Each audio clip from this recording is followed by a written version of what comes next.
Welcome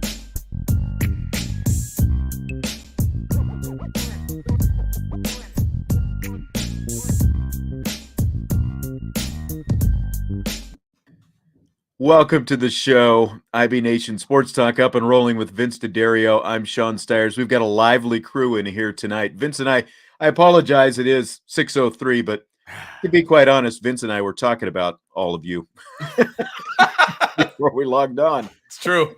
It's true. See, it's not just in the show, people. We talk about you outside the show too. That's right. You're in our minds. You're in our minds. It's a great place to be. Glad to have you with us here tonight. Man, and it's warming up already. Good. It's a mailbag night. We've got questions already flowing in. We've got a couple super chats. Bring them. Sitting there. I'm ready to get into this tonight. It's going to be fun, I think. Yes. I mean, it's always fun, but it might be even more fun tonight. There's a little chippiness in here, and I kind of dig it. I know. I thought we'd get this last night because Jess and I were talking about, the offense. Have we seen the best? Have we seen the worst? And, there was Jess brought one of his spreadsheets, so I don't know if that, sort of like just soothed most people's minds or what. Of course he did. That's right. Love it. I need to tune into one of the spreadsheet shows. That's what needs to happen. Yeah, you should. Go back to last Tuesday, man. Last Tuesday was, I can't remember the name of the show, but if you watch last Tuesday's show, that was the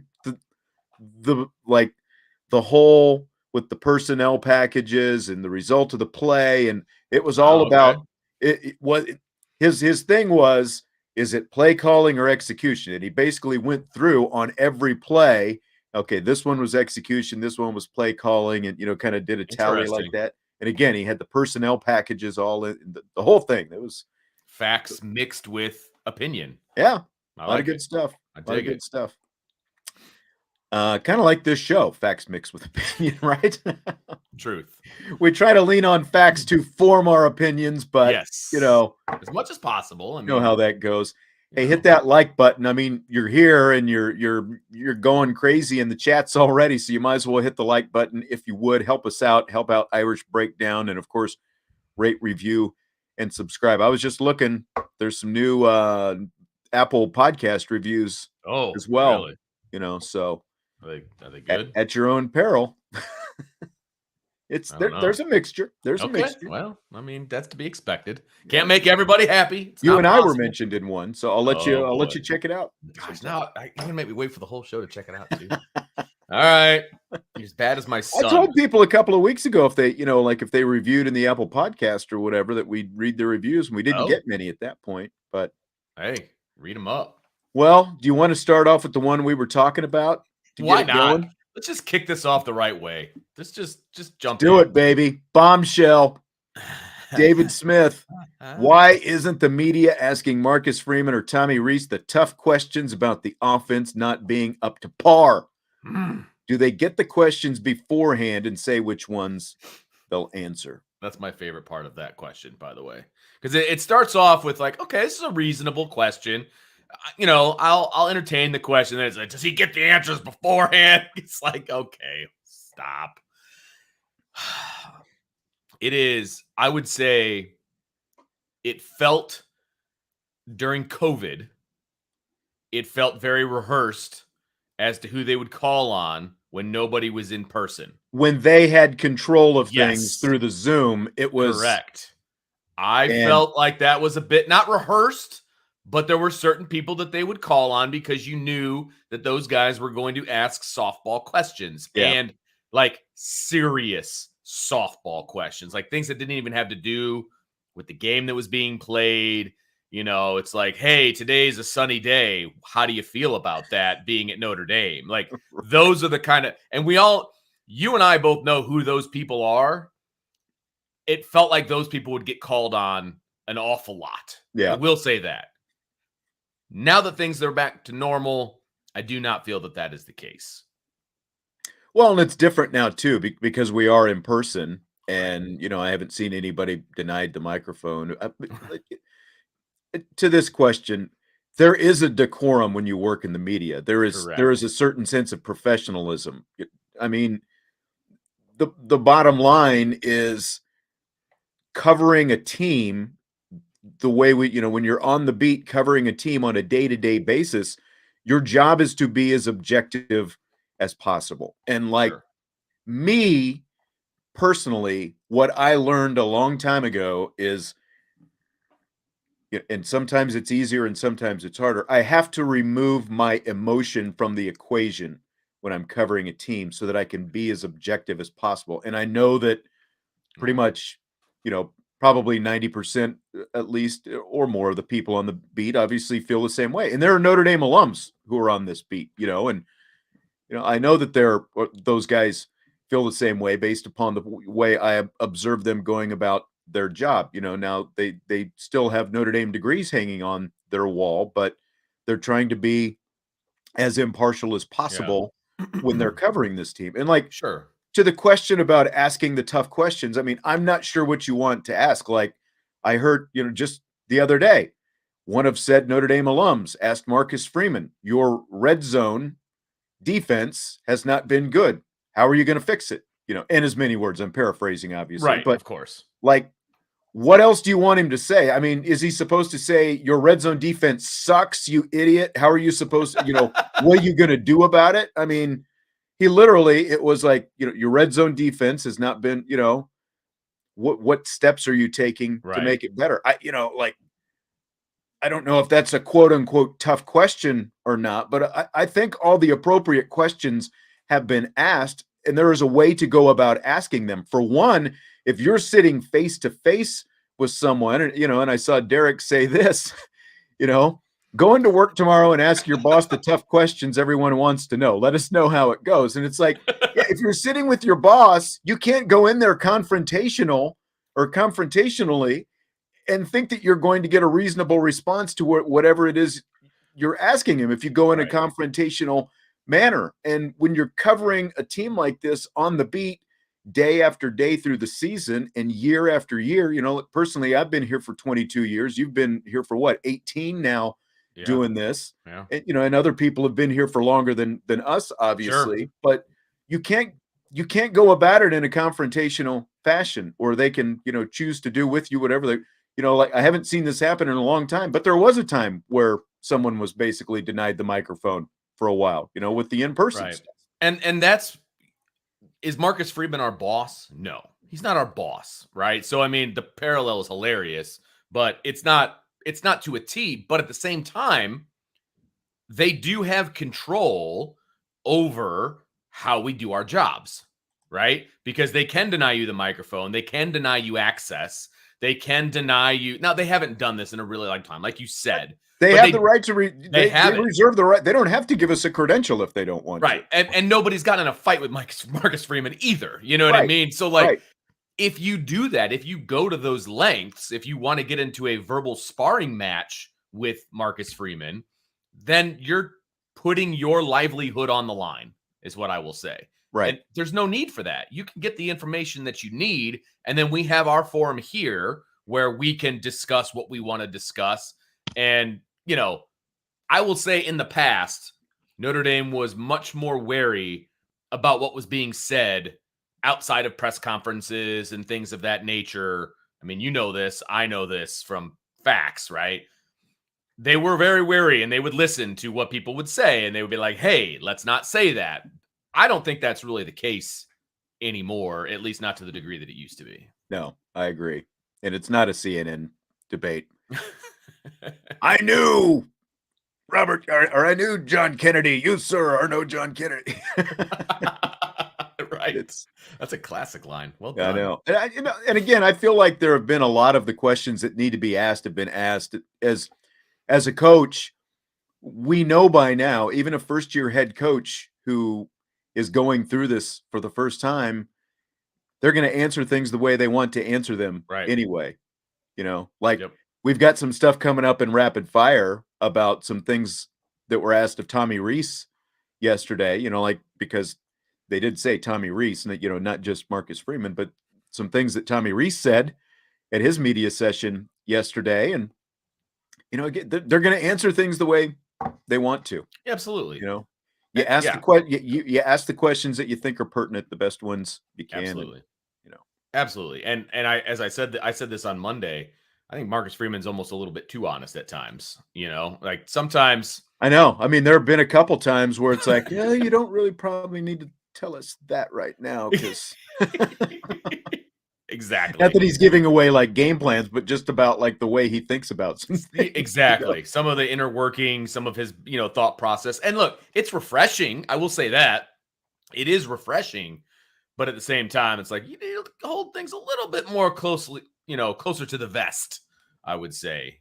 But yeah, I mean, I still think that he is a breath of fresh air and he is what this program needs. But things need to be worked on, and he is clearly working on them.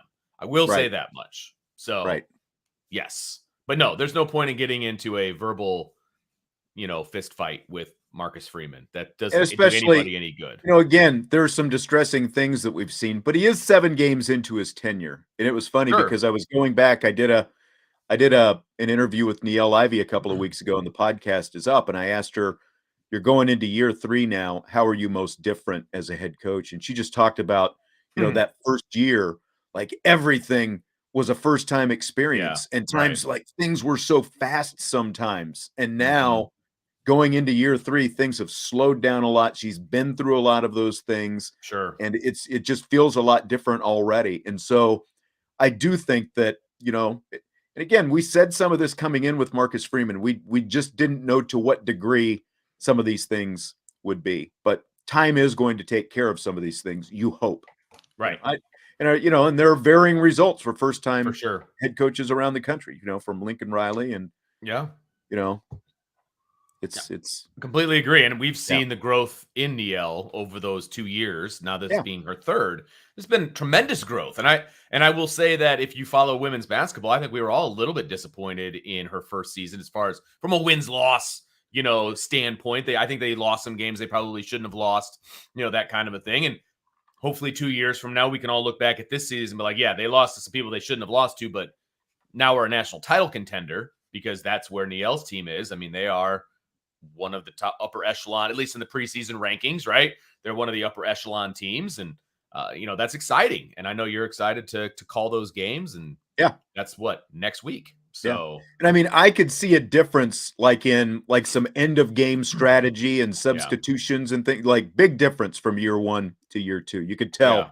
And again, I think there's going to be some of that with Marcus Freeman as well. I would expect there to be a lot of that because that is one thing, like he's talked about, or like what we talked about earlier this week with instead of going for it on those 4th downs, he took the points. And that's from 1 week to the next. He's like, okay, I'm taking the points, and it's like, are you making a point by taking the points? Because he did it quite a bit. He didn't go for it on 4th down very much. So, but he did, from 1 week to the next, you could tell he's learning, and that's great. I mean, it's funny that you mentioned it as I'm sitting here listening to you talk.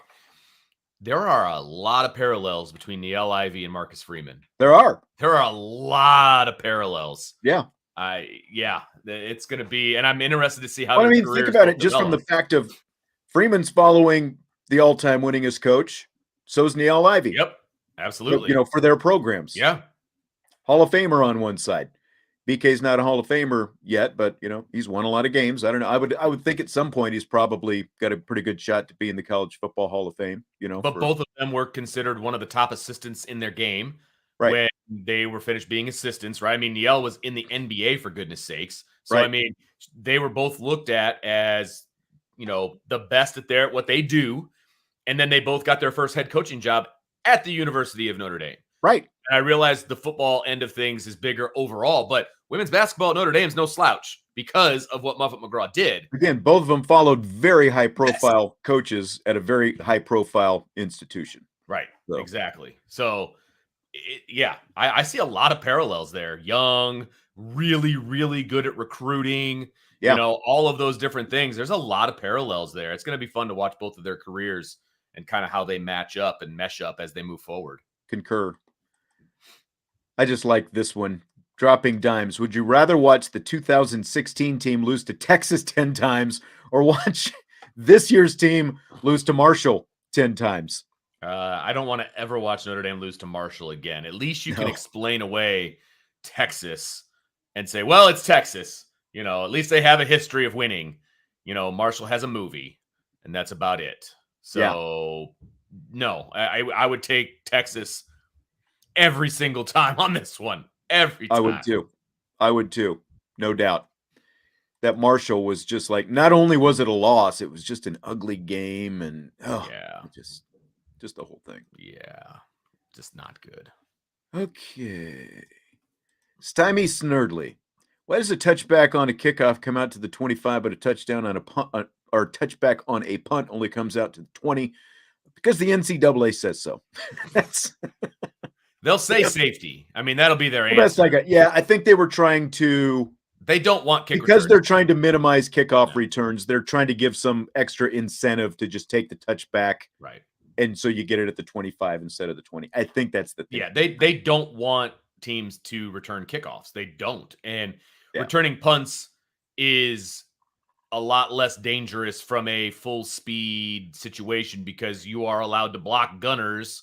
You're allowed to block gunners at the line of scrimmage, where that's not the case on a kickoff, number one. Number two, you don't have a bunch of linemen running downfield to try to tackle the kickoff man. You do trying to tackle the punt returner. So they're not able to get up to the speed and, all of there's a multitude of things, but basically they're discouraging kickoff returns.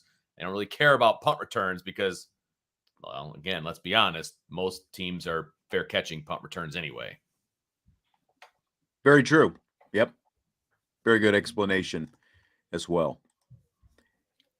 DMND13. Which position groups do you think will be the best on each side of the ball on next year's team? I'm just going to go offensive line. They're only going to lose Jarrett Patterson and Josh Lugg. Oh, that's right. Josh. Yeah. So the Grandpa will be gone. Excuse me. Yes, they will lose the two guards, but they're going to have two, young. I think you would expect Spindler will be in the mix. Yeah, and then Kristofic, I would think, would be the other one, at least at the moment, since he's gotten starts already at guard. I think he's the presumed next man in, right?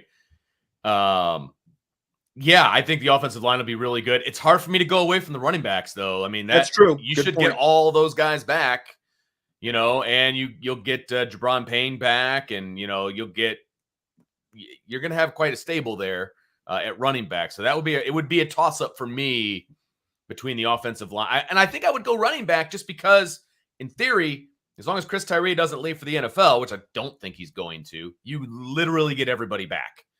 And in the offensive line, you do have to replace two guys. Not that I don't think those other two guys are going to do a good job, but you got the exact same running back room coming back, of which we would probably say that is one of the strengths right now for the team is the running back room. So I'm going to go with running backs. And we haven't even seen Jabron Payne yet. Yeah. And I think that there's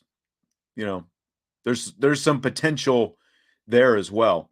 Yes, absolutely. And what do you think about the defensive side? To me, I've got to go with the secondary. I think just right now, just because you got the young guys already in there, and you've got more talent on the way, and who knows if they'll be able to make some impact next year. As young guys. If we were splitting the defensive backs between safeties and corners, I would stick with the corners alone. Right. But I think the strength of the cornerback room also leads me to say defensive backs. Right. And the only reason I can't go with defensive line because they lose too much. You've got too many guys to replace, too many tackles to replace, too many snaps to replace on the defensive line. They could be really good. The linebackers, again, if the top line guys all leave and it's all youth, yes, we're all excited about the linebackers, but they haven't proven themselves yet. That's the difference. What happens if they all stay because of the extra COVID year? It's like, it kind of creates a little bit of a conundrum, doesn't it? With all, like guys like Jalen Sneed, Prince Collie, who I think everyone wants to see more of. I'm excited about that group, but I can't go into the season saying they're going to be the best. You know what I mean? Just because we've seen what these young DBs can do. Yeah. So, it'll be interesting. I probably most excited about the linebackers. I will say that much. Okay. Just because of the potential? Yeah. Yep. All right. Super chat. Alan Watson. Boom. I know Tommy Reese is a smart man, but at times I want to hand him a copy of Football for Dummies. I must admit I was wrong about him. I really believe a change is needed sooner rather than later. So not really a question, More of but a comment, but we yeah. appreciate it, Alan. And I think we have hemmed and hawed kind of around that topic an awful lot. Obviously, not going to the point of football for dummies. I think he's a very smart guy when it comes to X's and O's. It's the only thing that I question is calling an offense for the personnel that you have available to you, which obviously is a big part of being an offensive coordinator. But I think that's his downfall at the moment, right? And that does bode well more for the NFL than it does for college because the NFL is more carbon copy from team to team to team when it comes to offense. You're not within very few parameters, obviously like the Ravens, for example, maybe the Kansas City Chiefs. You're not really changing your offense based on the personnel that you have. I think I'd throw the Eagles And that's fair. Absolutely. and the Bills into that mix as well, just because of the kind of kind of along the lines of the Ravens, right. mobile quarterbacks. But and that's all that 4 out of 32, right? Yeah. And Yeah. I don't even think the Bears have done a great job of utilizing, Justin Fields. I mean, he kind of does it on his own. I don't think that those are a lot of them aren't designed. You know what I mean? So No. I just think that it bodes more well for the NFL because you could just plug Tommy into a lot of these different offenses and he'll be fine. Where it's college, you just got changing personnel all the time, year to year to year to year. You have to be able to adapt and you have to be able to call plays for that personnel. I don't think he does a great job of that up to this point. And again, it makes you wonder the last couple of years because we did see more of him. Yeah. Catering and tailoring to the strength of the personnel. Who was calling those shots? Was it actually him that was doing that, or was it Brian Kelly telling him to do that? Because we haven't seen the same kind of adaptability so far. Yeah, absolutely correct. So, yeah, I don't, Alan, you're not alone. I don't think we're all kind of scratching our heads, to be perfectly honest with you. I expected different. I will say that for sure. Jeff, how much confidence do you have in the D containing Q's quarterback and his running, given they've been atrocious against other QBs that aren't near the runners? This guy is in that area of game. Ouch, I say. Okay, Sean, you're the stats guy. Have they really been hurt to the degree of a game-changing situation this year by a mobile quarterback? No, I mean, because I don't think they have. The quarterback who did the most damage against them was the Cal quarterback, the guy from Purdue, who just would take, the rush got past him, and he would take off because he had so much open field in front of him. There has not been a running type quarterback who has done that kind of damage. Like CJ Stroud didn't do anything against him. The key to the whole thing is not running past the quarterback. And when they run past the quarterback on their rush, you lose contain. Yeah, you lose contain, and then all of a sudden everyone's downfield covering somebody, and there's again there's open field in front of him. They can't run past the quarterback, and they've got to bring him down. Like at the very least, when you get to the quarterback, you've got to wrap him up and let somebody else get there to help you, even if you don't bring, because this is a big guy. That's going to be part of this as well. Schrader is a big guy, so but they can't run past him like they've done with some. Like their rush has just been too aggressive at times. They've got to get to, and part of that is just because we haven't seen a whole lot of, whether it's a swim move or like a bull run. We've just seen mostly like speed rush off the edge, straight outside. And when you do that by nature, because the tackle is willing to just sort of push you out that way, and you end up going past. Sometimes there's spin move, something. There's got to be some extra stuff. The stuff up the middle has been the most successful, it seems like, consistently anyway, like getting there. So that's the biggest thing to me is just don't run past the quarterback. And actually, again, like even if you're not going to be the one who brings him down, get your arms on him and get him in a stronghold and let somebody else, let your teammates get there and help you. I would be more afraid of a quarterback who is not mobile hurting Notre Dame with their legs, because they do game plan for mobile quarterbacks, and I don't think an actual mobile quarterback has hurt Notre Dame this year. Right. So I don't think it's going to be an issue. If I'm being honest, I don't worry about this. I do have confidence in Notre Dame containing the Syracuse quarterback. I do. So again, what they don't game plan for is the kid from Cal running all over the place because he's not a mobile quarterback. They didn't game plan for that, and they didn't adjust to it very well. They will game plan for a quarterback who's mobile. So it doesn't concern me.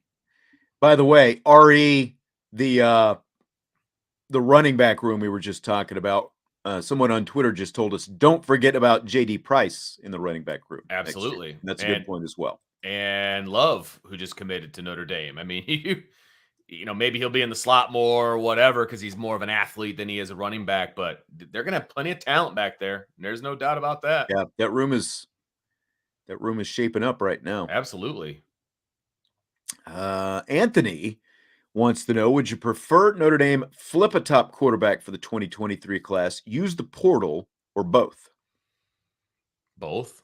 I don't have an issue with either one. I don't. They need a quarterback in the 23 class. I mean, I will be highly disappointed if they don't get somebody in the 23 class, even if it's just a body at this point, because I do not believe CJ Carr is going to reclassify, nor do I want him to. Okay, so I want to be on record as for that. I don't want him to reclassify. They need to get somebody. You're Notre freaking Dame. You can flip somebody to Notre Dame for your quarterback. You got to do it. Now, I'm sure that they're working on it. But the question is, again, you don't want to just flip a 3-star. You want someone. Right. I want 4 higher, obviously. Yeah. And, you can't just, I'm not available. You know what I mean? Like you just can't go get a body.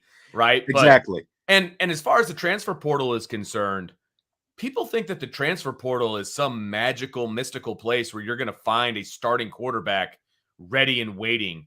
That's not always the case. Maybe you can, but the Joe Burrows aren't always out there in the transfer portal. That can't be, they can't just be sitting back. Well, we're not going to worry about 23. We'll just wait on the transfer portal. Like, that can't be your plan. Right. I have no problem with them bringing somebody in, but don't promise them the starting position either. And that's what I was getting ready to say, because it was Daniels, right? Who, like, everyone was all bent out of shape about him, that he wanted to come here. But part of that was he wanted more than just, you're going to compete for the job. He wanted the starting job. Yeah, he wanted the job. Yeah. And that's, you've got 2 other guys who are here on scholarship, and you've got Tyler Buckner, who started the season, and unless it's a quarterback who's like a top 10 quarterback right now with another who's already playing right now, who ends up transferring, and like he's on a top 10 or top 12 team or something like that, and he's so unless it's someone with that kind of experience, I'm not just going to say, yeah, sure, you've got the starting job of it, because most of these guys are transferring because they're not playing where they are. Right. I'm not doing that. So you're not just going to give somebody like that a job. You got to come in and show you can do it. So I've got no problem with that philosophy. And obviously JT Daniels was not confident enough in himself to go win the job. I mean, There you go. I don't want that guy on my team. Right. Tyler Evans, do you think there's a booster for Texas A&M that will cut Jimbo Fisher an $86 million check to leave? I wouldn't doubt it. I would say yes. There's a lot of money down there, a lot of oil money, and I think that there is, or a couple that would combine forces or whatever. Everything I've heard is that they're not very happy with good old Jimbo down there in A&M land, and it would not surprise me in any way if he got cut loose. Yeah, I agree. And that's going to be one to watch as the season goes on, and as we get into December, when the season ends, assuming that he does still have a job, because A&M has Ole Miss this week, right? I believe so. So Ole Miss and A&M, I mean, that's going to be a battle. Ole Miss coming off that loss to LSU, which they never should have lost, and then they have to go to A&M. I mean, that's going to be that's going to be a battle. That's actually going to be a fun one to watch. I hope, obviously, Ole Miss bounces back and creates the seat a little hotter for good old Jimbo. But I mean, look at some of these other places like Nebraska with Scott Frost. They were willing. They didn't even want to wait. Like it was a couple of weeks, wasn't it? Yeah, like 3 more weeks, I think. Yeah, and have half the buyout. Someone We're sitting there going, yep, I'll write the check for a group of people. Yeah. And even at Wisconsin, I think Christ, was owed a pretty hefty buyout as well. And there's a lack of patience right now. Absolutely. So if someone's willing to cut the check, I would not be surprised at all. I just saw one. Okay.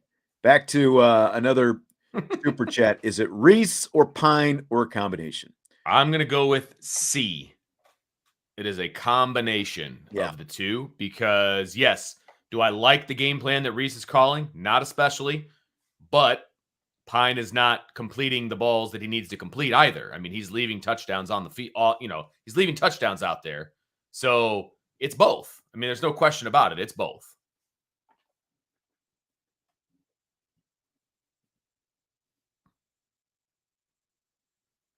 Ruh-roh. Did we lose Sean Stiers? I think I'm back. Okay. Whew. When they start spinning, I'm like, is it me? Is it Vince? But I made it back. You were in the middle of saying combination. I agree. Look, play calling has not been optimal, but there are still plenty of passes. Like there are at least a half dozen passes in the last two games that if Drew Pine hits, it's a different game. Completely different game. Completely different. I do still think you have to remember this is a backup quarterback who is out there. Correct. Running the show. The expectations obviously jacked up. Now he's a third-year guy. He's been around, but he was a backup coming into the season for a reason. Absolutely. So, I think I realize it's hard to be patient when you're watching this and you've invested as much as you have every Saturday, but it's just for that reason, I do think Tommy Reese needs to do an even better job of giving Drew Pine, putting him in situations, especially where he can get some early success, because confidence is key for any quarterback, but especially a guy like him, it seems like he needs to build that early confidence and let that carry him throughout the game. Which is why I put more of it on Reese than I do on Pine. Yeah. But if there's any percentage that you're giving to Pine, it has to be a combination. It's not 100% either guy. I would say it's 60-40 with Reese as the 60 and Pine as the 40. You've got to call a game to tailor to Drew Pine, but Drew Pine has to complete those passes too. So, I mean, it's a combination of the two, no doubt about it. Yep. Shannon wants to know if we think the noon start versus Syracuse is a good thing for the Irish. I think it is. Get at it early, no waiting around, win big, go home early. What do you think? I don't put a ton of stock in game times when it comes to college football. I will say when you're on the road, a night game sucks. Excuse my language. Hey, you're all you're doing is sitting around all day. Yeah, exactly. Yeah. That's no good. So I would say anywhere between a noon and a 3:30 start is pretty great. A noon start, you're getting up pretty stinking early to get over to the field, get ready, get taped, warming up and all those things. I mean, that's an early wake-up call. Yeah. So that's the only problem I have with a noon start is it's such an early wake-up call, which means it's also a very early bed check and all of those other things. But when you're on the road, it probably doesn't matter quite as much as it would maybe if you were at home. So is it a benefit for Notre Dame? I don't know that it's a benefit. It's a benefit for us. I'm happy that it's early. Yes. So I'm cool that the post-game show is going to end around dinner time as opposed to breakfast time. Right. So that's always a bonus. But, it's all in the eye of the beholder. If they come out and play well, then it was a benefit to Notre Dame. If they don't, then you could make the argument the other way around. I mean, they've played early games before. It's going to be a sellout crowd there at Syracuse. So there should be – it's not like they're going to go play someplace at noon to a half-empty stadium or something like that. There should be some buzz in the building. And I think even as a visiting team, you can feed off some of that. There's energy in the building and that kind of thing. It is like because it's just so foreign to Notre Dame because we're typically used to they go on the road and probably at least 80% of the time they're playing 7:30 kickoffs and that kind of thing when they go on the road. And those are brutal. Yeah. Those are brutal. I mean, you've experienced it going on the road with women's basketball. If they play a night game, not only are you sitting around the hotel the whole time, But then generally after the game is over, you're hopping on a plane to come home, which means you're getting back literally in the middle of the night, early morning. There's just nothing good about it. There's nothing good about it.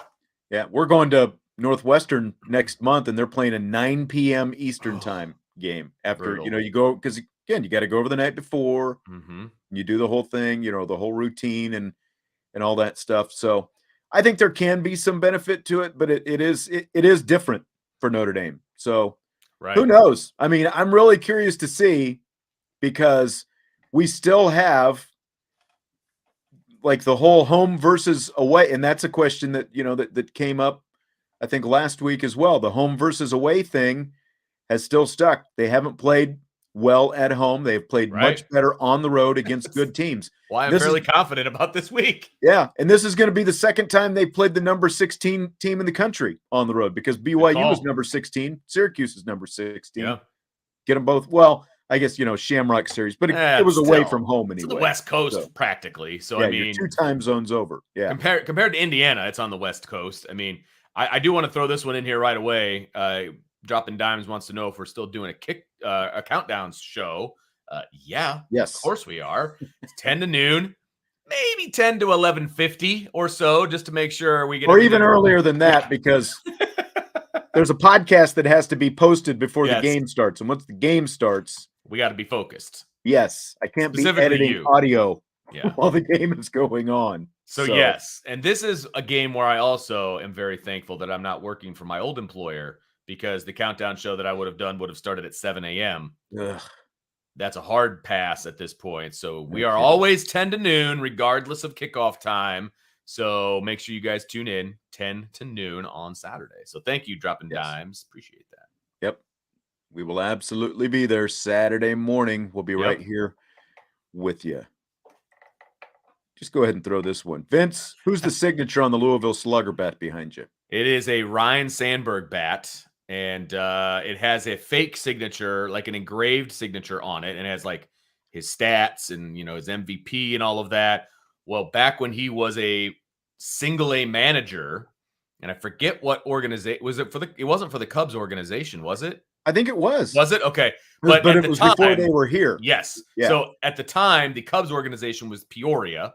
And so they came to South Bend, and I took my bat with me to the game, and he actually signed it for me, which was awesome. So it's got the real signature on it, and it's also got kind of the engraved signature on it. So it's kind of my pride and joy. But I also have a scorecard from the country club that I used to work at. And Ara Parsegian and Lou Holtz played a round of golf together, and they both signed it for me. Very nice. Lou Holtz said he hoped that I would go play football for them someday. That clearly did not occur. So, but I do have that over there on my shelf. He tried to will it into power, but it didn't quite happen. That's right. All right. Let me see. Another super chat. How do you see the offensive line progress so far, even though they're running into stacked boxes and the offensive coordinator really doesn't help out with the play calling? Just any chance you get, the old shots. Ryan and I talked about the offensive line a bunch on Monday nights upon further review show, and that was my big offensive takeaway from a positive standpoint was the offensive line. They were getting massive push. And Logan Diggs wasn't even being touched until he was 2 or 3 yards down the field, because the offensive line was moving the line of scrimmage. The problem was, once you got past the offensive line, there were too many hats in the box to block. And so he would get tackled, right? The offensive line did everything that they could in that game. Yes, they should be able to move UNLV's defensive front, no doubt about it, but they did. And I feel like they have gotten better as a fivesome. They have gotten better week to week to week to week. And they were the bright spot for me this past game. I thought that they played really, really well as a group. I really do. Yeah. I think we're starting to see what we thought this group was going to be at the start of the season. We obviously had our expectations high for them early on, especially with Harry Heastan coming back. That was the reason, I think, for those expectations. But they're playing better and better. And the fact that they are, like, if this were last year, there's no semblance of a running game the way the line played last year. No, not even close. Not even close. They would have been pushed around by UNLV. Yeah. It would have been ugly. So, yes, Tommy Rees is doing the offensive line no favors with the run plays that he is calling, but they're doing their darndest to move the line of scrimmage in a positive way. Yeah. Anthony, this is a follow-up to the Jimbo Fisher question. Will our boosters pony up $86 million to send Tommy to A&M to help out Jimbo? Number one, I don't think it would cost that much. But depends on who those boosters are. Let's put it that way. If they're boosters that listen to our show, that might be a possibility. But if they listen to other people, maybe that's not so much the case. But I think that's pretty funny, Anthony. And wouldn't that be apropos if he ended up in College Station? That'd be great. That'd be hilarious. Because he'd be rich, and I'd be, hey, more power to you, my friend. Yeah. Keith wants to know, do you think one of the biggest problems with J.D. Bertrand and Maris Leofau is they both play out of control? Maris, yes. I think J.D. and I think they both, to a degree, are paralysis by analysis a little bit. I think sometimes their eyes lie to them. I think sometimes their key, and this is more JD. I think his keys lie to him. That's sometimes. What I was going to say. Like JD is specifically. Yeah. It's the keys, I think. I don't think he's playing out of control. I would never describe JD's play as playing out of control. I really wouldn't. I would say that he just doesn't read the keys great at times. Now, other times he reads it great. He reads it really, really well. Like he sniffed out that screen like a friggin' pro, in the last game. And then there's times where he's running to I don't know where, and it makes no sense to me. And I really try to break down the film and figure out what he sees, and I don't get it. Yeah. So it's like he's up here and down here, and there's no middle ground.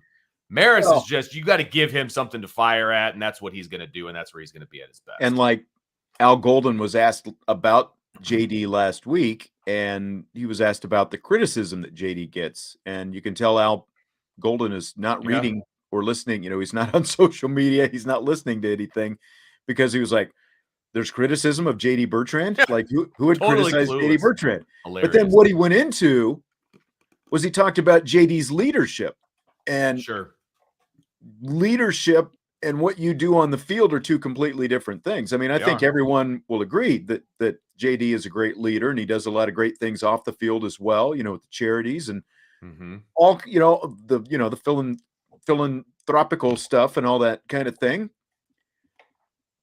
But the actual on-field playing, there's a lot of room for improvement. He's still leading the team in tackles right now, even though he's missed almost 2.5 games or whatever it was, with the suspensions. But there's still a lot of room for improvement because of what you're talking about. And Leofau, like he's always kind of been that Tasmanian devil kind of guy, and I think that's always kind of where been. He's playing a little bit better than 2 years ago when he was out there splitting time with Shane Simon, but it's still like you're seeing some of those deficiencies. But I also, again, the kind of system that Al Golden has, like you were talking about the keys, are there too many keys for these guys? Right. Would simplification be better for these guys? Because JD hasn't necessarily gotten worse from last year to this year. I mean, he was a tackling machine last year, right? Even though people still had issues with his play, I think he's just got too much on his plate. I really do. That you have to simplify things to a degree for these linebackers to play at their best, because they are not as athletic as they could be, and that slows them down, right? You have to make things a little bit more simple. Right. Shannon, would you rather be stuck in 3 hours of traffic in Chicago or have to rewatch the Notre Dame Stanford game from a couple weeks ago? That's an easy one for me. I don't know about you. My answer, because I cannot stand sitting still in traffic, and within 3 hours, I'm sorry, but I'm going to have to go to the bathroom. And oh, goodness gracious. So, unfortunately, I would subject myself to the Notre Dame Stanford rather than sit in 3 hours of Chicago traffic. I've come very close to becoming an axe murderer by sitting in traffic. Yeah, so I can't stand it. There's a reason I live where I live. I will take every side street in the world to avoid an extra 30 seconds at a stoplight or, There are very few things in my life that I hate more than brake lights. Yes. And when you're going into a big city and you see those brake lights coming, man, it is just a knife to the heart. I swear I cannot. I need to know exactly how. I mean, you know me, and I'm either right on time or a couple minutes late to everything. Right. If I don't know the exact amount of time it takes me to get, and it's more the latter than the former. If I don't know what time it takes me from get to A to B exactly to the minute, then I can't even imagine. We got to go 5 miles. Might take 10 minutes. Might take an hour. I don't know. That's whatever. Nope. I can't live my life that way. I can't do it. I know. And it's like George Costanza in the Seinfeld episode. He's like, get in the right lane, get in the left lane. Don't take the bridge. Seriously. Get out. You're not wrong, man. And I second guess every move I make. I should have stayed in that lane. Or I know. Horrible. And the toll booths going to Chicago, it's always like flip a coin. It's like it's like you've got you've got a choice of 3, and of course the one that you get in always then as soon as you're in that one, you look to your left and the cars are like zipping right through that gate. But as soon as you get over there, nobody's moving. That's right. As soon as you get over there, it'll stop, and then the one you were in starts going. That's just how it works, man. And it's like you want to yell at the people, have the money ready. You've been sitting in this line for 10 minutes. Why are you still digging in your pockets when you get up to the toll booth person or the machine? You should have it ready to go. Yeah, you took us down a bad path there, Shannon. Sorry. No doubt about that. No doubt about that. Salty, what are the chances Marcus will bring in David Cutcliffe or someone like that for quarterback development, if not OC? Well, first of all, you can't just bring him in for quarterback development. You have to fire a coach, okay? Because he can't develop a quarterback and not be an on-the-field coach. And who you're getting rid of, I know everybody's going to say Tommy. If you're bringing in David Cutcliffe, it's because you're looking for an offensive coordinator. Yeah. Let's be honest, right? So would I be fine with that? I mean, sure. Give him a shot. I mean, he's obviously he has head coaching experience. I think a lot of people would like. He obviously has had a lot of success with quarterbacks. Now, his success is with, his most storied success has been with the Mannings. I feel like you or I probably could have coached the Mannings and people would have thought we were quarterback gurus as well. But at the same time, he does have a pedigree of coaching up quarterbacks and things of that nature. I feel like he could do a really good job with Notre Dame's quarterback. So I'd be fine with it. What are the chances? I don't know what Marcus's relationship is with David Cutcliffe. Yeah. You don't know what his relationship with him. Maybe there's somebody else. And he still has an offensive coordinator right now. And, a little bit less than half a season to get through. So I don't know. Exactly. I think just from the outside looking in, everyone would be fine with a move like that right now. But I have no idea how realistic that is at this point. Yeah, right. Agreed. I'll get Tyler's super chat in. Ooh. Cowboys versus Bears Sunday. I mean, come on, Tyler. You know who I'm rolling with. We know who he's rolling with, and you know who I'm rolling with. I forgot that it. I know. He's a Cowboys fan. I'm a Bears fan. You got to ride or die with your team, So this is the 1 week where we have to go head to head, and based on the way the Bears played the Monday night, I mean, it's not the be all end all, but it was pretty fun to watch. They played well. I was shocked. My daughter was happy. I was shocked too. Believe me. I've informed her that she might have to get kicked out of the house if she doesn't watch out. If the Bears win, I hope she's just sticking it to you all night. That's right. That'd be great. I think the over-under in that game is like 42.5, and I'm feeling the under right now. That's not feeling a whole lot of NFL game, especially with these offenses. I know. It's a lot. Oh, Cairo Santos, though, he's money. Just get him the ball, let him kick some field goals. He is. Bears defense is, playing pretty well. But the Cowboys defense is pretty darn good too. And I think it's going to be a little more complicated for Justin Fields than it was against the Patriots. I agree. Yeah. I agree. Who do you think ends up in the playoffs this year? And I'm assuming you mean college football. playoffs. I would assume that is what he means as well. I mean, it's going to be Ohio State or Michigan. Yeah. One of those two teams. So I'll go with Ohio State. I will never say Michigan. Yeah, and it's I just I haven't been that impressed with Michigan, though. No. I mean, from an analyst standpoint, right? I have not been that impressed with Michigan. I've been more impressed with what Ohio State has done, although neither one has played much of a schedule up to this point. Right. I think I lean toward Ohio State. Yeah. I'm trying to figure out how sold I am on Tennessee, just because they haven't been in this situation before. And there's still a lot of season to go through down there in the SEC. Yeah, there are. And I'm pulling up their schedule here to see who they've got. They've got Georgia coming up here in a couple of weeks. They went from Alabama to UT Martin. Classic SEC schedule. But now they've got Kentucky, which Kentucky could. Basically, it comes down to what they do against Georgia on November 5th, same day Notre Dame plays Clemson, because they've got Missouri, South Carolina, Vanderbilt. So, but then the other question is, how many teams from the SEC are getting in? Are you getting two? Sure. Which two are they going to be? Georgia, Tennessee would be the obvious two choices at the present. Right. Georgia's still rolling right now. Yeah. And then there's going to be that fourth team too. I don't think Alabama gets in unless, probably Clemson, unless Notre Dame knocks off Clemson. Clemson is going to get in as well. Yeah. Even if Clemson loses to Notre Dame, I don't think that they get in. I think that's right. Notre Dame's, from a strength of schedule standpoint, because of Notre Dame's record. They're not good, right? From a national perspective, they're not good. And so that would really, really hurt Clemson's resume if Clemson loses to Notre Dame. So if they lose to Notre Dame, I think the final two spots are pretty wide open at the moment. So speaking of the final two spots and speaking of the college football playoff rankings, as soon as those rankings come out, Brian and I are going to have a shows next week, every Tuesday. Yes. Talking about the rankings and whether we agree or disagree.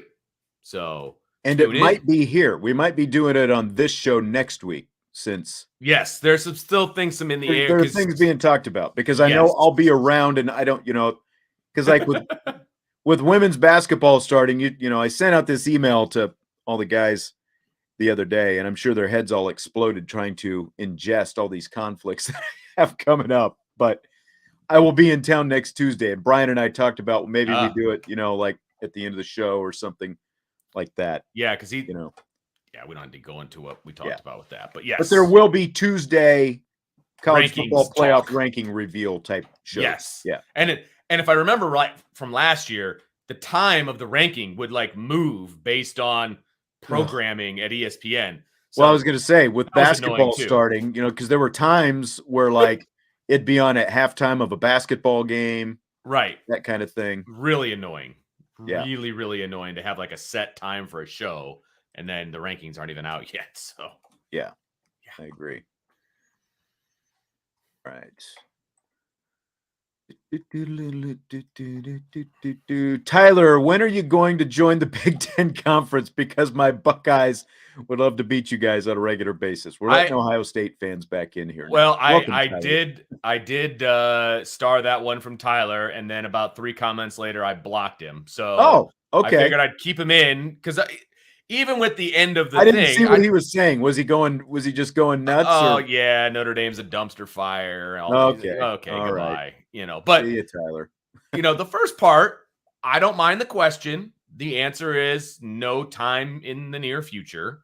And we've had this conversation about the Big Ten many, many times. It's not going to happen anytime soon, because Notre Dame is still a viable product without conference affiliation, and they will be until things change.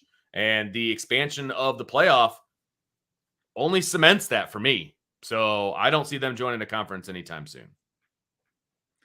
No, I completely agree. It's not going to happen. The fact that they expanded the college football playoff, that was the key. And they're working on that TV contract. Those have been the top 2 things all along, having the access to the college football playoff and having the TV contract for the home games. And they're, as we've talked about on this show before, it's like, what, 3 more seasons they've got left on that, on the current deal. But there's going to be some bidding partners out there. Absolutely. And NBC got what they wanted by adding the Big Ten. That's not a detriment for Notre Dame.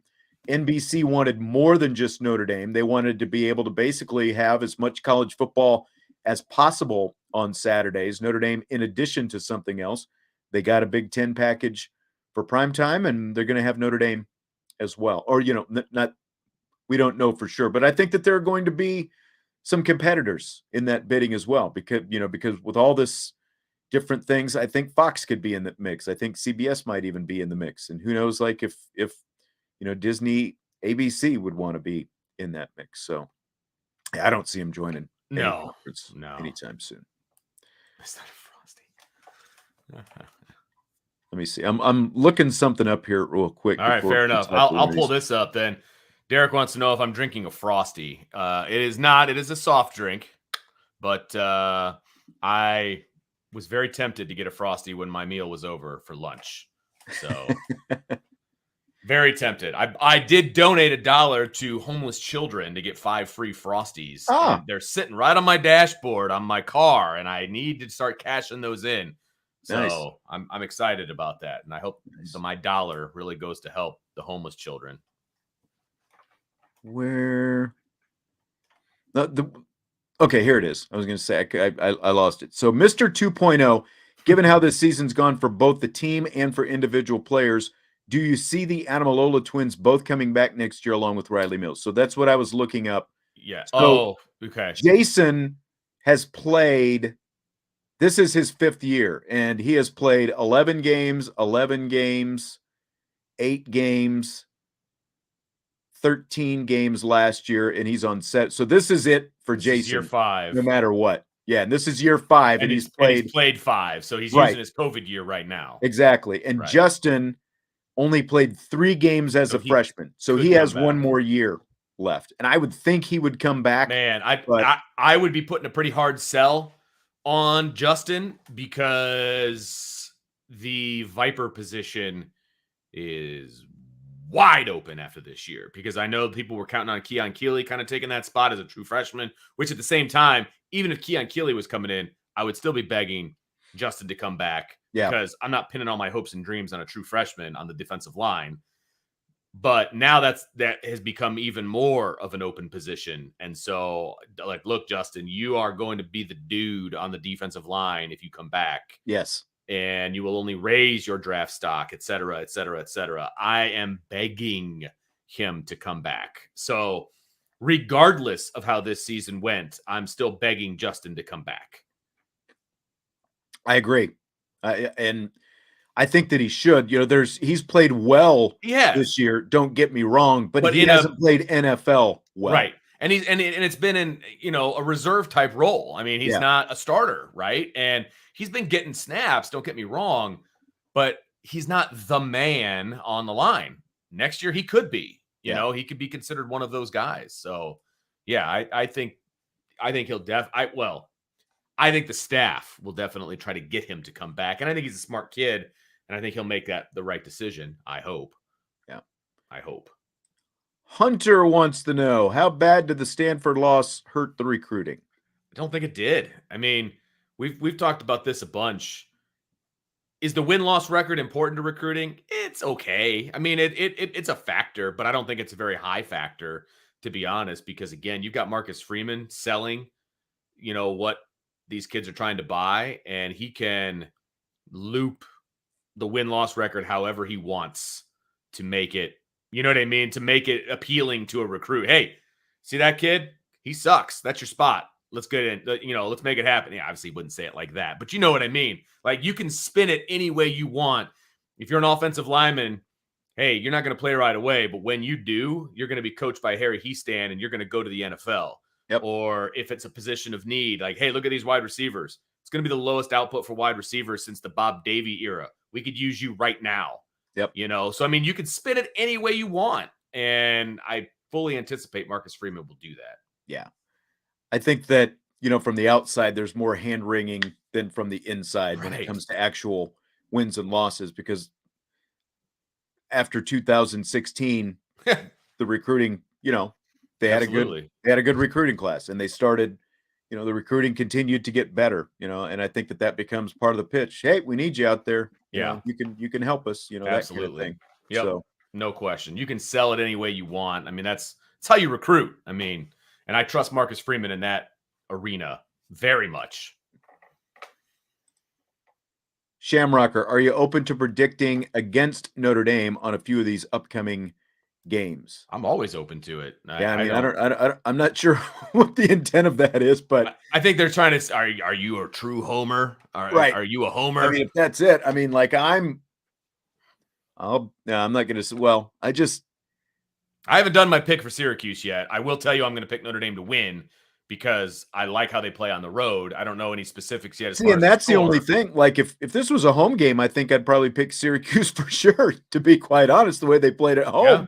Right. But the fact that it's on the road, maybe that is a factor. Sure. Maybe that does help them. Right. And I'll tell you what, Shamrocker, right now, I would pick Notre Dame to lose to Clemson because it's at home.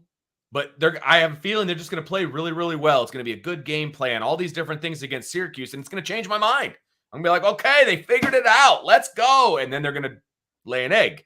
Like, I'm always open to picking Notre Dame to lose. That is definitely not an issue. Yeah.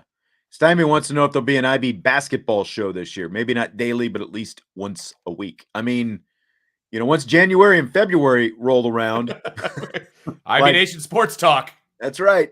Join us because we will talk about it. Even December. I mean, they're, depending on bowl game, there's no, no football in December. So I sent Brian my availability for men's basketball. I am back on the bandwagon of watching Notre Dame basketball. So I'm excited to go to a few. You're on the Notre Dame men's basketball beat now, I'm back, right. Baby. I'm back. Right. I had a ban for a year. Now I'm back. Self-imposed, by the way. I don't want people to think that I was banned by Notre Dame. Yeah. But hoping to get out to a couple of women's games this year. So I'm pumped about that. And so, yeah, we're going to talk about women's basketball, men's Connecticut's basketball. Coming in this year. Absolutely. No, it's going to be fun. We're going to have a good time. Yep. Yeah, and one final one. Craig says when the TV contract runs out with NBC, should go with Fox or CBS. You're not going to get an argument from me. It's not a priority for NBC from a broadcasting standpoint, from a priority standpoint. I mean, let's be honest. Notre Dame was on Peacock while they showed ice skating on NBC. Okay? That tells me that Notre Dame football is not a priority. And you can't tell me that they're selling that many subscriptions to Peacock, based on the Toledo and UNLV games and whatever game they end up sticking there next year, because they'll stick another one there next year. And look, the major entities like Ohio State ain't playing on streaming services during the season. Neither is Michigan, Right, like, not exclusively, yeah. I realize, and I realize, like the Big 12, part of their contract with ESPN is a lot of those games end up on ESPN Plus, but yeah, it's like Notre Dame is not Kansas State or Iowa State. Right, absolutely. You've got a network TV contract for a reason, and the fact that you're never going to see those streaming numbers. By the way, we never saw the streaming numbers for Toledo. You're never going to see the numbers because they're not numbers that they want you to see. Because they're not good. No. Vince. Oh, it's time. There's a long mailbag show. This is a long mailbag show. That was a long mailbag show. Are you ready for rapid fire? You darn right I am. Okay. Let's go. I think we've got some good stuff we try as hard as possible to always have good stuff. Right. Some interesting stuff that I felt like tonight. Yes. So agreed. At the post-practice media session last night, offensive coordinator Tommy Rees, everyone's favorite guy, was asked about two running back sets if opposing defenses have given the Irish looks that have taken away more two-back usage these last couple of games. And we've seen next to none. I think it's like 3 two-back sets in the last 2 games. So here is what Rees said to that. Quote, "They're mitigating factors, personnel-wise, why we would or wouldn't. We want our 5 best on the field. We obviously feel like we have a pretty good advantage if we can have Chris Tyree and another back out there. Chris, Mike, a back, whatever the makeup is. Mike, of course, being Michael Mayer." Yeah. He went on. "Every week we look at those personnel groupings, 3 tight ends, 2 backs. that give us a competitive advantage, and we're going to try to maximize those. Week to week, it varies schematically what you see on film. I'm trying not to give too much here. It's a hard question to answer, honestly, end quote. The follow-up question, is it something you want to use more? Quote, yeah, we'll just skip that one, I guess, end quote. So what do you make of all this, Vince? So he's skipping the question, as in he doesn't want to like give away that they're throwing a bunch of two-back offense out there for Syracuse. Is that what that means? That last part? You get to read between the lines here. That's what we're trying to decipher. Well, what exactly that answer means, because, they're following up, like, are you going to use more two-back? Personally, that's what I think. Okay. I think Tommy Rees has been a sandbagging son of a gun. And it's your favorite phrase, Sean. It was a word salad. That's what that was. That's right. It was a word salad. He's like, well, it just depends on the personnel. It depends on this. It depends on that. We want to get our 5 best, blah, blah, blah. Okay. I respect the answer, because that's the answer I would give. It's like, I'm not going to tell you what my game plan is. I'm not going to broadcast it out there for everybody. So I have no problem. That's definitely part of it. That's definitely part of it. I would like to get him in a room, just the two of us, and ask him what the hell he's thinking by not putting two backs on the field more often. He flat out said they have an advantage when Chris Tyree and another back are in the game. He did say that. So what are we waiting for? And I think that it helps them maximize Chris Tyree as well, just based on times they've used it before, having that extra back on the field.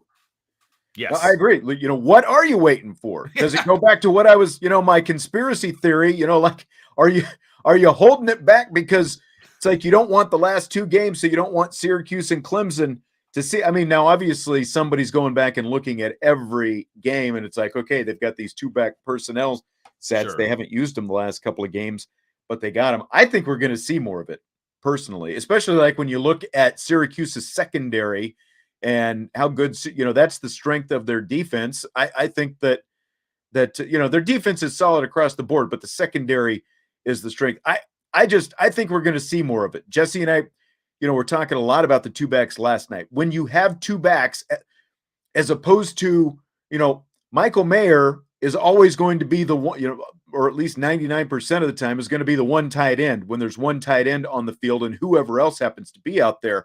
But when you have the running back group that you have, any one of those 3 guys is going to put you in a better advantage against just about everybody than having Mitchell Evans or Holden Stays or Kane. And it's nothing against them. It's just that Michael Mayer and 2 of those 3 backs are going to put you in better advantage situations against just about any defense that you see, because of the sheer athleticism they bring and the speed and, their ability to make plays in space. If you want to get Mitchell Evans some time, then give Michael Mayer a breather. Yeah. That's what I would say, because we have discussed many times on this show and other shows at Irish Breakdown is that Michael Mayer isn't the best blocker in the world. Sometimes he's not the most willing blocker in the world. Put Mitchell Evans in. He'll block somebody's butt off, right? Put him in on the 11 personnel, attach him to the line if that's what you want to do. But I still feel like the advantage is so much more when you have 2 backs in there. So much more. Yeah. Mr. 2.0, are you Mr. Miyagi? Like the 5 best don't necessarily mean the best 5. So I was going to. But I get what he's saying, but it's I get that as well, and I would say I agree. Yeah, I agree. But I think we're going to see more of it. And Tommy Rees wasn't just going to come out and say, "Yeah, we're going to use more 2-back stuff." Right. I respect the answer. I also respect the question, because we're all wondering that. This goes back to the very first question that we started with on the show tonight about not asking the questions about why the offense, the question was asked. You saw the word salad there, and then he finally said, "I'm not going to talk about this anymore." Right. Like, what are you going to do at that point? The question was asked. It was a question that needed to be asked. It was asked. Because that's the other thing that people don't understand is they don't have to answer the questions that are asked. Right. They can just be like, next question. Yeah. I mean, they don't have to answer. It's not a court of law where they have right. to answer He the doesn't have to question. plead the fifth. Right. You know? He doesn't need to ask his lawyer if he can answer the question. He just has his big boy pants on and he can go, I'm not going to answer the question. It Right. just comes down to that. Like, you just want to hand you the playbook next? Like, is that what we were looking for here? Right. You know, Right. so I respect both sides of it. I respect the question. I respect the answer. I do. Yeah. So, yeah. Because you don't want to give away game plan stuff in any of this. No. Because we'd all be much more mad at Tommy Rees if he was like, well, in the script, I've got 7 2-back sets. Yeah, it's like, guys, don't you know play number 3 is going to be 2-back, and then play number 7 is going to be 2-back. It's like, well, why are you even asking me this question? Exactly. Okay, now Al Golden was also out there last night. Fill in the blank. It's blank that the defensive coordinator, Al Golden, said freshman linebacker Jalen Sneed was, quote, really close, end quote, to making his Notre Dame debut last week against UNLV due to injuries to Jack Kaiser and Prince Kollie. I mean, it's appropriate. I get it. I mean, that's where Jalen Sneed is on the depth chart right now. And how do you get on the field when you're at a certain place in the depth chart? People in front of you have to get hurt. Yeah. Or they have to be unavailable. Or your play has to rocket so far up that we are dead in the middle of the season. There's not usually a lot of movement in the depth chart in the middle of the season if there are no injuries, right? Prince Kollie and Jack Kaiser were dinged up, so that allowed Jalen to kind of move up and get a little bit closer to getting on the field. I think Al Golden is being completely 100% honest. Like, yeah, he was real close to getting in because we had depth issues at linebacker, you know? Jalen Sneed just isn't as ready as some other guys to play, like Prince Kollie, for example. He's just not there yet. He will be. He's going to be a really good linebacker at Notre Dame, just not this year, right? So I'm totally fine with that answer. Yeah, and he said that he told James Laurinaitis, get Jalen ready, because it sounded like if Prince Kollie hadn't been able to go back in, he missed a series. Right. If he hadn't been able to go back in, Jalen Sneed was going to play. Right. And that, I think everyone would have got really excited about that. Oh, yeah. And everything. And this is another guy that everyone really wants to see. I think he's got a great future and everything, but it's just, like to hear that he was that close, and like how close did Jalen know that he was to going in there? Right. Yeah, good call. Yeah, it's funny. Yeah. Because a lot of times the players aren't even aware that they're about to go in. So yeah, exactly. You're just hanging by the coach, just kind of waiting, not necessarily in the mindset of going in the game, that kind of thing. So Sneed didn't get in. Steve Angeli did. He made a brief college debut, 3 plays, took 2 snaps at quarterback against UNLV. Now, last year, Notre Dame had the package for Tyler Buckner to get on the field as a freshman. Do you buy a package for Angeli at this point to get him on the field? Maybe a series in a game the rest of the season?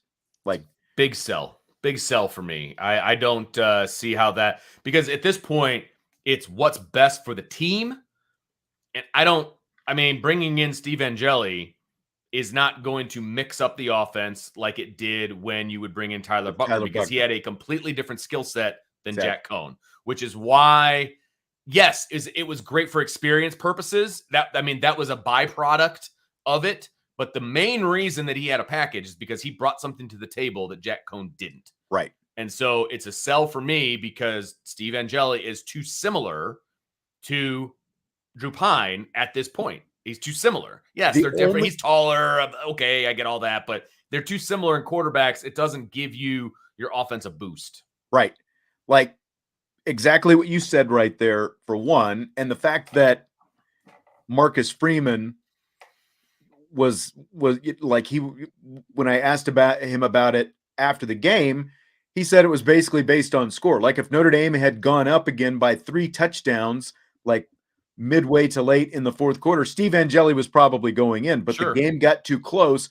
And that tells you they don't trust him enough with the game that close to put him into that kind of situation right now. Like if Steve Angeli was really good, like if he's great at running the 2-minute drill, like if there's, going through practice and Angeli is head and shoulders better than, running the 2-minute drill than Drew Pine is, maybe you consider something like that. It has to be an area, just like you said, the skill set with Tyler Buckner, with the legs compared to Jack Cohn, there was obviously a huge difference in what Tyler Buchner could give them. There's nothing like that for Steve Angeli right now. Like there's got to be some area where he is like plus, where Yes. like he can do this. Again, like it's 2-minute drill, or maybe it's red zone, or whatever it happened to be. Like the fact that you would trust a true freshman that doesn't have that kind of mobility in the red zone, I don't think that would probably be it. But like think back to Ian Book and Brandon Wimbush when that was a thing. There was, first there were, it was like, well, Book gives us an advantage here, and then all of a sudden he had the total advantage. But and then Tommy Reese was the closer, when he was at Notre Dame, that kind of a thing. Which, if that was the case, I wouldn't have a problem with that. But again, you and I aren't at practice. The practices that we were at, Steve Angeli looked like a true freshman. I mean, he was clear. It was Buchner, big gap, Drew Pine, bigger gap, Steve Angeli. I'm sure that those gaps have closed. I get that. But at this point, there's no benefit to that. There's just no benefit. Yes. Yeah. They're saying, what happens if Pine gets hurt? Then you have no choice. And Marcus Freeman has said that. They're trying to get him comfortable in the package of plays that he can be comfortable with. At that point, you have no choice. But right now, you have a choice because Drew Pine is still healthy. But you're absolutely right. If Drew Pine is hurt, then it is on Steve Angeli, just like it was on Drew Pine as soon as Tyler Buchner got hurt. Drew Pine didn't have a bunch of snaps going into the game. Well, he had some last year, but that didn't help him out at the end of the Marshall game, so like this whole, like you've got to get him some experience. Like I don't believe in that. And that's the reason I asked this question is because we're hearing, we do hear a lot of this kind of stuff. It's like, you've got to get him ready to the best extent that you can. He doesn't have to have actual playing time if you're putting him in the right kind of situations in practice to get him ready. Practice is for. I mean, that is what practice is for. I realize you can't replicate game day reps. I get that. And somebody said you got to put him in against trash teams like UNLV. Well, guess what? Stanford and Marshall were trash teams too, and you lost those games. That's right. So there is no trash team on Notre Dame's schedule. There's no trash team until you're up by 3 or 4 touchdowns, and you've proven that they're trash and that you're better than that pile of trash. Right. And then that's always been the thing. The starters have to earn the right for the reserves to get in. Yes. That's basically what it comes down to. You don't just start randomly putting in guys, especially at the quarterback position. Now there are positions where guys can get in, but you don't just start randomly put in guys to say, well, we got him some experience in that kind of thing. The starters have to earn that right. And that is earned by giving them a big enough lead that you can withstand maybe if a couple plays are made in the wrong direction. And there are plenty of programs out there, high school and college alike, where the starters, they look at that as their responsibility to get those backups in the game. But you've got to play to a certain degree to get those guys in the game. It's up to you. It is up to the starters to get those backups in the game, period. So if 3 touchdowns is what Marcus Freeman was looking for, then it's 3 touchdowns. And they didn't get there. So, Keith, going back to what we were talking about with the best 5, who's the best 5, they were talking about, and I mean, that's, you're not going to see the same, obviously it starts with Michael Mayer, but any of the 3 running backs, would be part of that. So like, if we're just going, like, if we're ranking, it would be them. Wide receivers, I honestly don't know, like the combination, like Lorenzo Styles, there's a ton of ability there, but he's got 4 drops now this season. Like, which wide receiver do you trust the most? I realize, Tobias Merriweather's 1 for 1, but and from a skill standpoint, there's no doubt that he's there, but I don't know that I think it's tough when it comes to the receivers because obviously they're not, but that's why you need those running backs even more. That's why you're better off with 2 of the running backs than, an extra tight end or wide receiver out there. Agreed. No, and again, it depends on, there's a little bit of a feel situation. So the 2 running backs, I would have Chris Tyree in every time, and I would rotate it between Diggs and Estime, depending on the situation. Michael Mayer is obviously going to be on the field. He's the only guy that's going to be on the field every single time in the 5. And then wide receiver, it would depend. It really would on who's hot. Yeah. Like who's got who's got the hot hand, right? I think it would be maybe Merriweather and Lorenzo Styles most of the time. Yeah. But again, there is a skill set that Braden Lenzy has that I would get him on the field at times. No doubt about that. There's a skill set that Braden Thomas has. I would get him on the field at times when they're in their 3 wide receiver set. Right. I think he can be really good from the slot. So, Not jet sweeps. You can't be in the same personnel grouping all the time. Yeah. So, I mean, it does vary. Yeah. But, yeah. All right. So, Stanford is offering free tickets for its last 2 home games of the season. And their announcement says fans will get free tickets to their last 2 games to test drive seats. And that's the term they use, test drive seats for next season, which they, as they say, features home games against Notre Dame, their arch rival Cal, as well as Oregon and other teams. So you get 2 free tickets to these games. You get to test drive the seats for the rest of this season against Washington State and BYU. If fans don't like their seats, they have the flexibility and priority over the general public to choose other ticket options for next season. So what do you think about this little Stanford promotion they got going on? I will say that they are thinking outside the box to try to get butts in the seats at Palo Alto. I will give them credit for that. Mm-hmm. I will also say that there are going to be plenty of options for those free tickets in those games because you get free tickets. You're going to be able to test out just about every seat in the bowl. That's right. You might get a 50-yard line seat out of it. You're going to be able to test out a lot of people different show ones. up there. Like, hey, I'm going to go over here, and then I'm going to go over here, and you're going to have plenty of options. I dig it. I mean, again, I appreciate thinking outside the box for sure, and this is that. And I hate to give Stanford a ton of credit for a lot of things, but I will give them credit for this.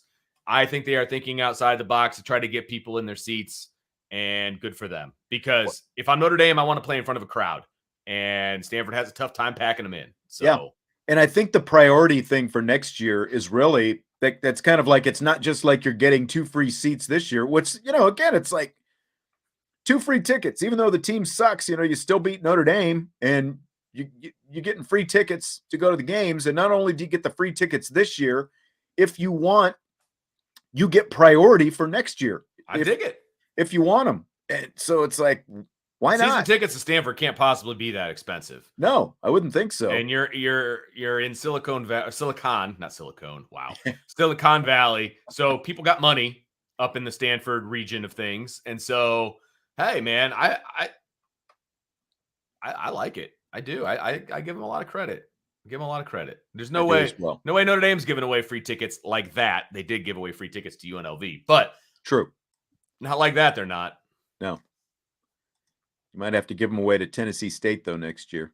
Oh, that's right. Lou Holtz Thunder and Bolts says, gents, give us your predictions for something new on offense, defense we haven't seen so far or very much of that we'll see this week. Anything. This is a super chat, by the way. The two back set, I would say, falls into this category. That comes to the top of my mind. So I think that's fair, right? Otherwise, predicting what Tommy Rees is going to do, like, how? Good call.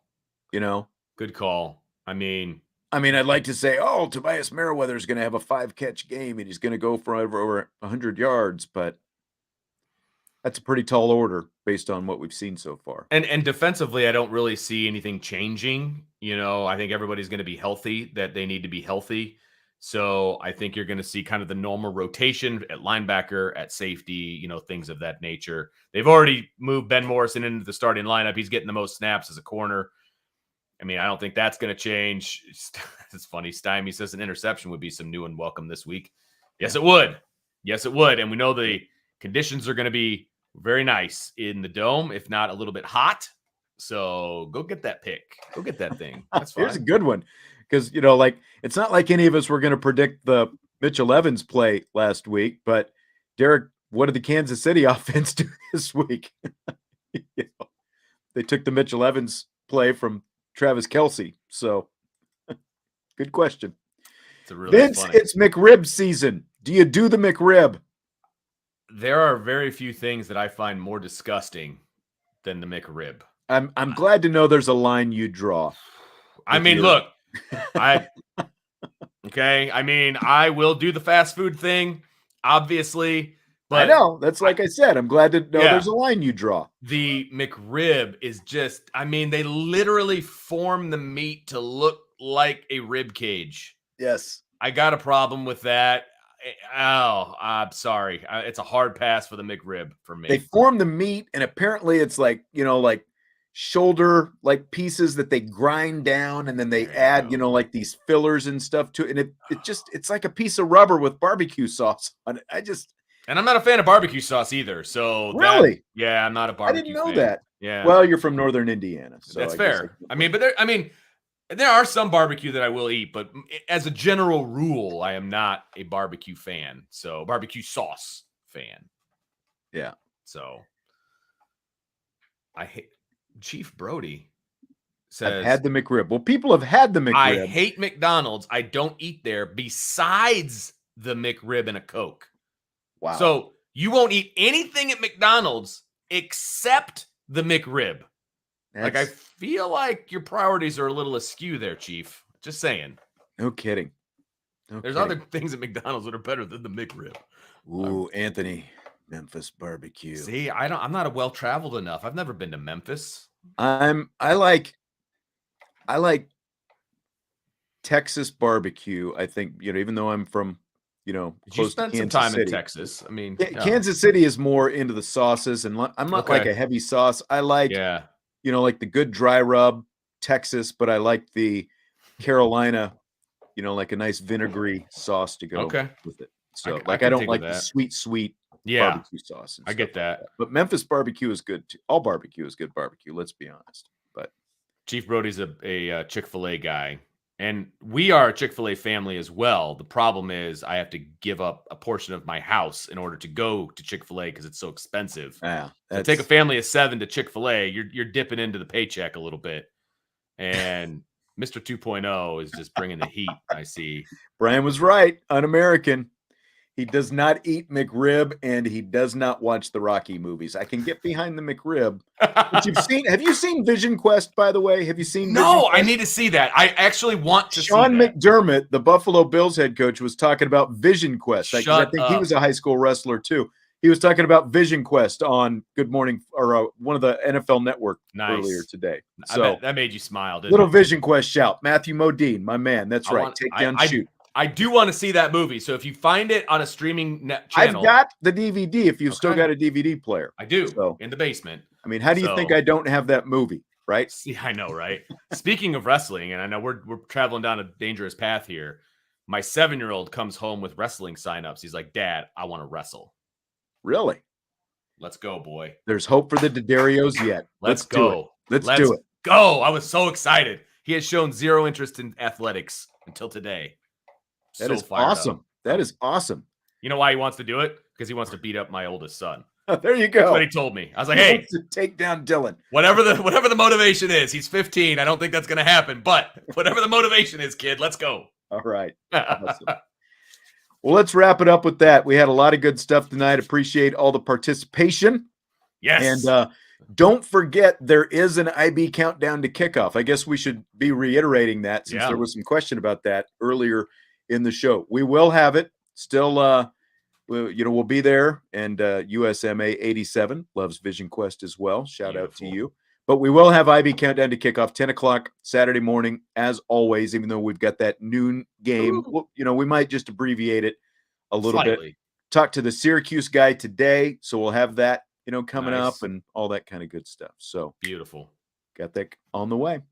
All right, well, that's going to do it for tonight. Vince, I will talk to you soon. Yes, sir. Glad to know you won't be eating McRibs in the meantime. Talk to you tomorrow to finish off the week. IB Nation Sports Talk.